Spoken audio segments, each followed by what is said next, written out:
husband used to say that it was easier when I was gone, when my son was under 2, which felt good to hear. But what he was saying was it was less stressful because he was able to parent without being second guessed or without me stepping in and just doing it for him.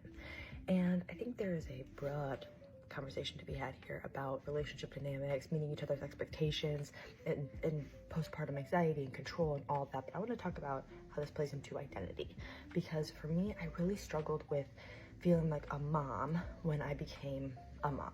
I was not the mom I thought I would be. Motherhood did not look like I thought it would, and everything I tried to do didn't work because of my son's tongue and lip ties. So I really just felt like a failure, and so it really felt like I wasn't who I once was, but I also didn't feel like a mom. And so I think subconsciously what I did was took on what I thought being a mom looked like.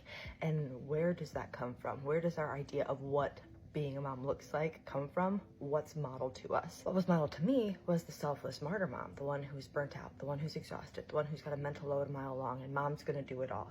And this comes from everywhere. I think social media is a big piece of this, and not wrongfully so. This is what motherhood looks like for most of us, because motherhood is hard, and we've been taught not to ask for help, and we've been taught not to inconvenience anyone, and we've been taught that our worth is in how much we give and how little we actually exist. And so it was really easy for me to fall into that pattern of I have to do it all, because if I don't, where's my worth? Where's my value? Am I a mom? Do I fit in? If I'm not doing it all, if I'm not exhausted, if I'm not burnt out, if my partner shares the load with me, because on a conscious level, I would tell you that's what I want.